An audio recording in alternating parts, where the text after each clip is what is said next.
proses berkaryanya sebagai seniman. Gitu loh.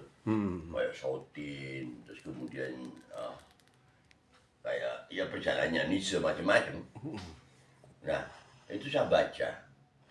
Akhirnya kemudian saya idealis banget waktu mahasiswa. Nah, tapi terbesit itu aku nggak ono gambar itu. Aku masih belajar itu, nggak usah terlalu. Saya selalu membatasi diri gitu. Kalau pertama gambar realis, sampai terakhir gambar kubu yang balik di. Saya belajar. Nah, kadang-kadang akhirnya kayaknya waktu saya nggak yakin bahwa sering saya mengeksplorasi diri. Saya eksplorasi. Terus dan mudah sekali saya menghapus. Saya belum tahu cukup ini gambar siapa ya, tak hapus. Satu kanvas, kadang-kadang sampai tak buang. Itu berkali mulai mahasiswa itu. Nah, seiring waktu, kenapa saya kok begitu lihat kanvas? Asik ya, saya rasakan asik ya. Ada pelepasan gitu. Tapi aku ngawur dulu. Waktu itu ekspresinya guru kalau perenungan, waktu mahasiswa itu. Itu dulu teman-teman yang kayak Ojit, kayak Karto, itu mulai pameran saya nggak pernah diajak.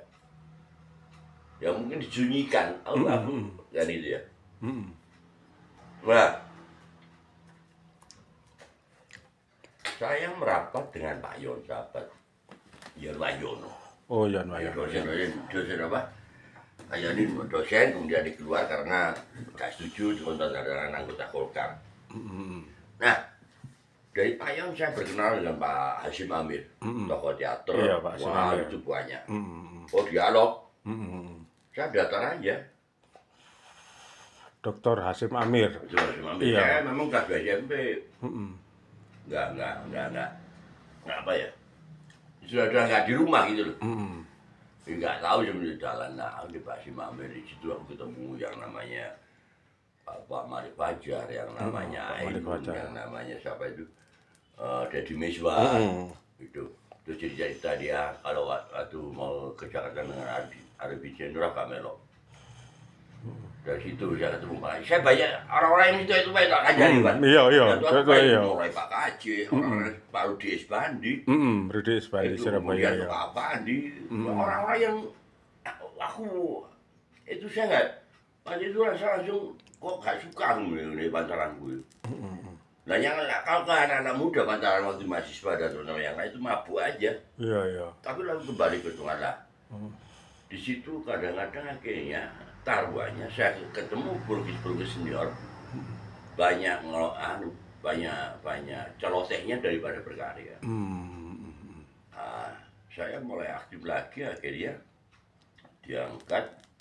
Oh sempat ke Jakarta itu, nggak mau. Yang di Jakarta itu orang itu tapi. Ya 82 itu. 82 ya. 82 ke Jakarta lagi. Bukan di kono wis, gak gambar tapi ingin melihat Jakarta, ingin mandiri, nggak suka jadi guru. Justru ironisnya yang saya paling benci itu yang saya menghidupi saya sekarang. Mau jadi guru pokoknya lah. Nah, habis waktu itu punya kuasa kan wakil ketua DPR. Zamannya Pak Giono wali kotanya, 82 itu. 82 ya. Nah, 83 sebelum Petrus, penembakan Petrus buat rame itu aku diambil ibu pertama. Ditaruh langsung di Madura. 83. Itulah. Ibu pertama siapa maksudnya? Ibu pertama. Ibu pertama itu adiknya Pak Kumpul. Kita kan dua ibu kedua ibu saya sendiri itu satu rumah di Jalan Bogor. Kita tuh dua ibu satu rumah. Dari ibu pertama itu 7, dari ibu kedua itu 4. Nah, terus lagi mati adikku. Nah, itu dari dua ibu ini. Nah, ibu saya baru tahun ini juga meninggal. Dari situ ibu pertama ini orang halus. Aku lebih dekat dengan ibuku ya metu mau jalan. Nah, 83 itu aku kemudian dikasih SK atau dibuatkan SKP menjadi order baru dari tokoh Golkar ya. Taruh di Torjun Sampang. Waduh, ya stres, Pak. Sampang. Di situ saya bingung, 83. Lah, kemudian sampai setahun saya, waduh sudah enggak. Kalau di Pulau Buru, enggak ada listrik. Jadi baliknya di situ, sudah enggak bebas dulu kayak lagi ya. Dari guru. Nah, 84 itu pulang dari rumah, balik lagi. Saya di Bangkalan, Pak, malam-malam, udah 2 malam. Saya minta Tuhan, aku minta pasangan. Aku nggak bisa kalau seperti ini, aku minta pasangan. Nggak pakai lama, 85 itu, aku 85 awal itu. Mari mulai tutup malam, mari buat sepeda, Pak. 85 awal itu. 85 awal ya, Januari. Aku minta, wassalam kira-kira. Waktu itu ke Pak Hasim Amir aku, waktu ngajar di Gerian, riwari yang Pak Hasim Amir yang Malang. Aku minta pasangan, nah justru dalam itu aku dikasih. Kondisi drop itu dikasih pasangan yang meninggal kemarin. Yang persepsinya dia, apa ya, nggak pernah ketemu orang kayak saya. Wah, saya liar, nah itu. Nah, tetap aku melukis.